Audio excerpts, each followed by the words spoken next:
महिला आरक्षणाच्या आता शांत बसणार आहे की मी जोरात बोलायला लागेल। महिला आरक्षणाच्या विषयावर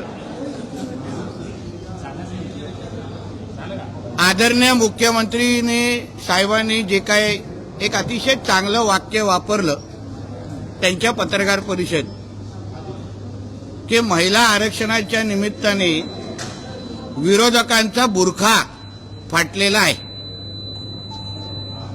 म्हणजे त्यांचे महाराष्ट्राचे खासदार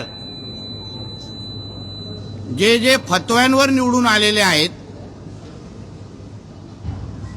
ज्यांचे पाकिस्तानवरून त्यांचे अब्बा बसून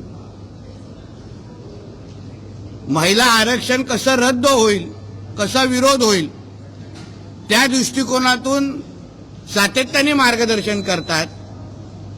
आपण वारंवार पाहिलेलं आहे की पाकिस्तान आणि काँग्रेसची भूमिका एकच असते आणि ज्या पाकिस्तान, इस्लामाबाद, बांगलादेशमध्ये शरिया कानून लागू आहे त्या शरिया कानूनमध्ये, कायद्यामध्ये महिलांना दिलेलं महत्त्व हे विरोधकांच्या मानसिकतेचं खरं चित्र आहे। मुळात ज्यांनी ह्यांच्या निवडणुकींसाठी जिंकण्यासाठी फतवे काढले त्या मुल्ला मौलवींना कधीच महिलांना आरक्षण मिळावं असं कधीच आवडणार नाही। कारण का थोडा शरिया कानूनचा आपण अभ्यास केला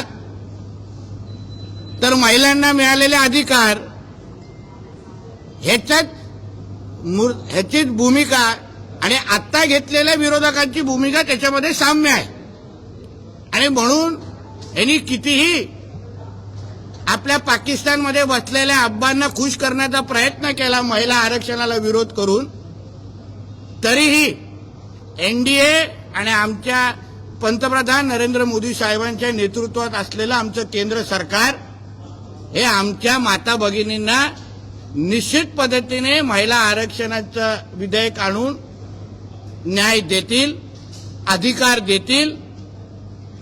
यांनी कितीही आमच्या माता भगिनींच्या भविष्याला अंधारात टाकण्याचा प्रयत्न केला असेल तरी हे आमच्या हिंदू राष्ट्रामध्ये आम्ही आमच्या माता भगिनींना निश्चित पद्धतीने अधिकार देऊ, हक्क देऊ, हा विश्वास या निमित्ताने मी व्यक्त करतो। हल्ली आलेले जे काही विरोधकांचे, काँग्रेसवाल्यांचे जे काही त्यांच्या भूमिका आहे किंवा टीका आहे, तुम्हाला इकडल्या आमच्या देशातल्या माता भगिनींची चिंता नाही, पण कोणतरी पाकिस्तानमध्ये बसून तुम्हा लोकांना स्क्रिप्ट लिहून देतो आणि ते तुमचा राहुल गांधी असो, इथे सुप्रियाताई असे वाचून दाखवतात, ते काय आम्ही सहन करणार नाही।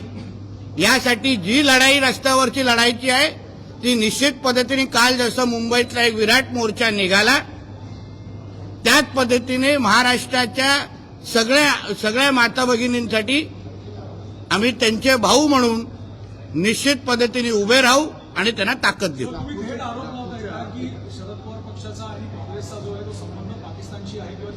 अहो, भूमिका एकच आहे। तुम्ही एकदा सुप्रियाताईंची भूमिका ही लव्ह जिहादच्या समर्थनाची आहे, तुम्ही व्हिडिओ पण असंख्य वेळी पाहिलेले आहेत। आणि म्हणून जी काही भूमिका असतात ते घेत आहेत, हे काही फतवे काढल्यानंतरच खासदार झालेले आहेत। तुम्ही लोकसभेच्या निवडणुकीच्या वेळी बघितलेले आहेत, कितींदा हे लोक कुठल्या कुठल्या मस्जिदीमध्ये जाऊन फतवे काढून खासदार झालेले आहेत।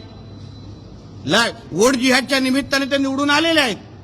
आणि म्हणून ह्या मानसिकतेचे लोक कधीच हिंदू राष्ट्रामध्ये किंवा ह्या राष्ट्रामध्ये महिलांना अधिकार मिळायला देणार नाही, हे सरळ स्पष्ट आहे।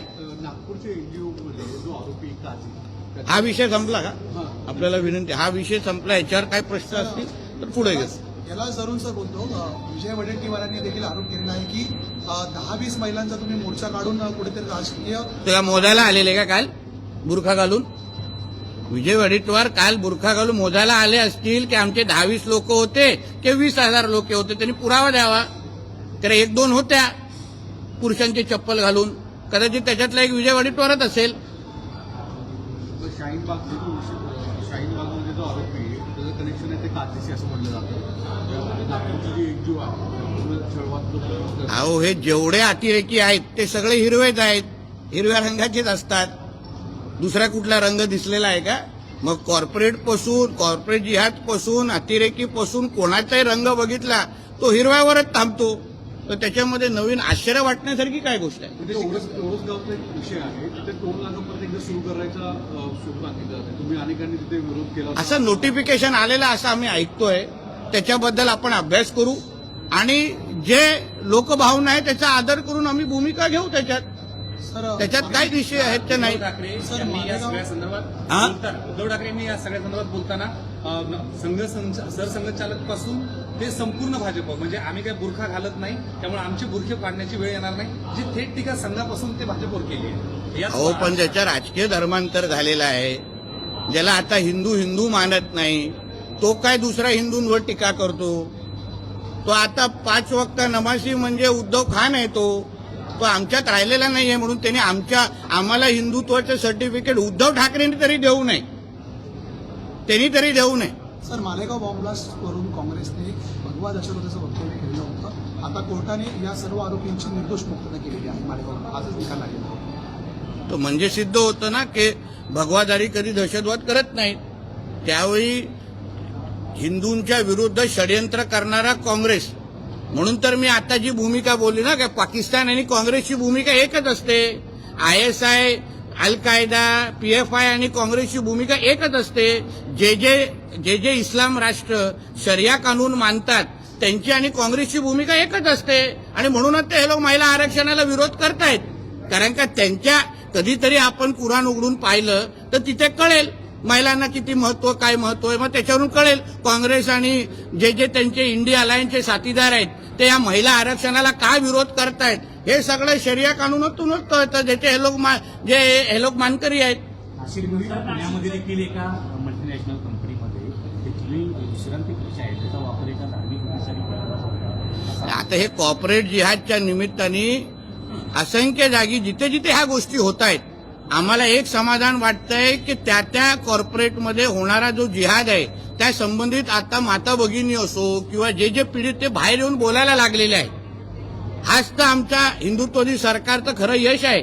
आमच्या मुख्यमंत्र्यांवर असलेला विश्वास आहे. बोलल्यावर आम्हाला न्याय भेटतो.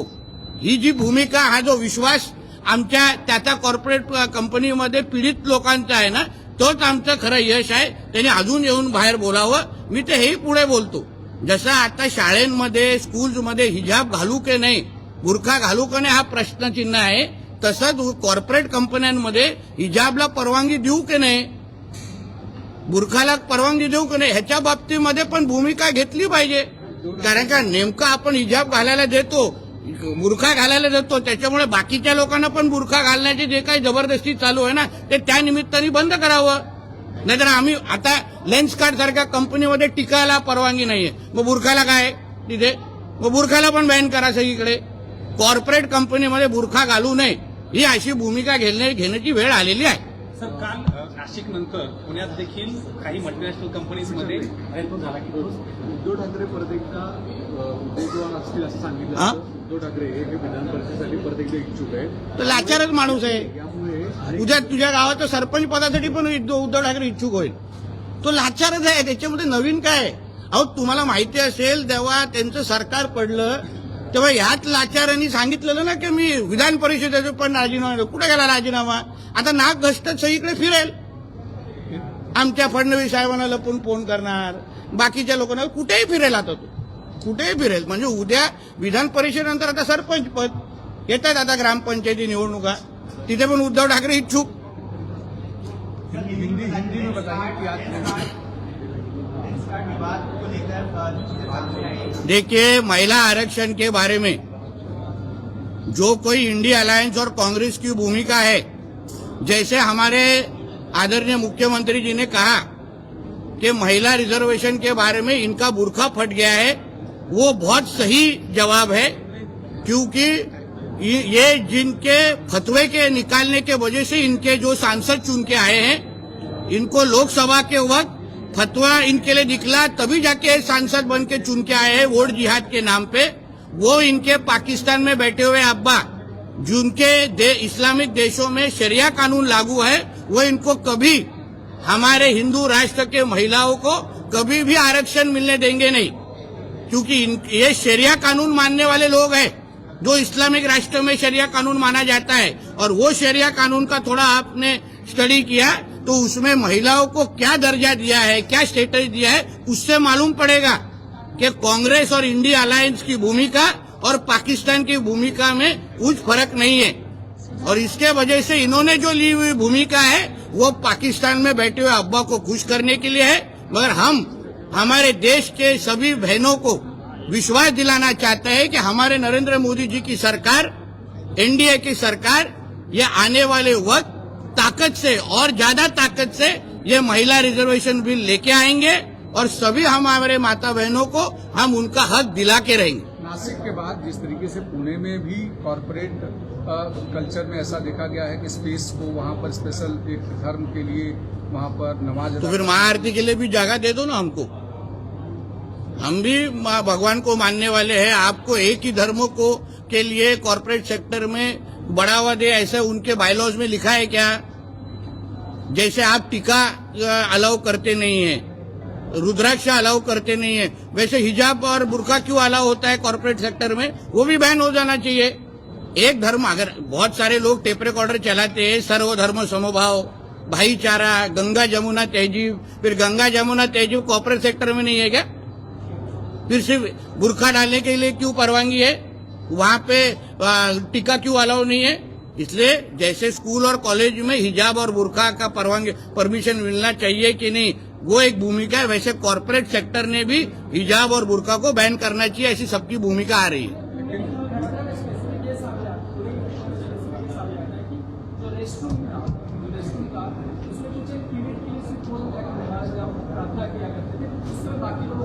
रेस्टरूम और टॉयलेट, हाँ टॉयलेट फिर सही जगह है ना? रेस्टरूम में सोने की आराम। हाँ, आराम आराम, ये रेस्टरूम बोलतो यार। रेस्टरूम म्हणजे माझ्या भाषेत बाथरूम असतं। विश्रांति हाँ, विश्रांति।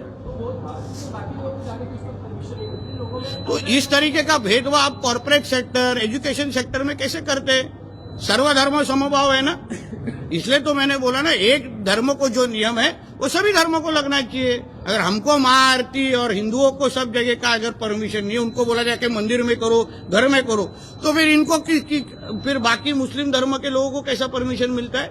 सर्वधर्म समभाव होना चाहिए, वरना मान जाओ कि बाबा ये हिंदू राष्ट्र है, खत्म। लेंस कार्ड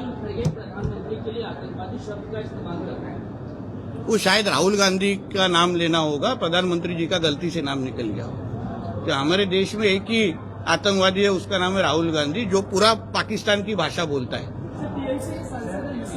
अरे बाबा काय रे, जरा शेवट करा, मला जायचं। लेंस कार्ड को लेकर मंत्री साहेब थांबलेत। लेंस कार्ड को लेकर के किस अर्थ नहीं। तरीके से इस विवाद अलावा रोक लगाई है, लेकिन हिजाब को रोक नहीं लगाई है। लेंस कार्ड के इस गाइडलाइंस को आप किस तरह से अभी लेंस कार्ड को कितने दूसरों को आंखों का इलाज, वो लोग दूसरों को आंखें का इलाज करते हैं। कंपनी चलाने वालों को अगर अपने खुद की आंख की चिंता नहीं होगी तो इस तरीके के फतवे निकालने चाहिए। फिर उनके भी आंखों के बारे में हमको चिंता करनी पड़ेगी, लेंस कार्ड चलाने वालों की। फिर वो भी कैसा लेंस लगाते हम लोग देखते। Thank you. चल शेवट खालती बसलाय म्हणून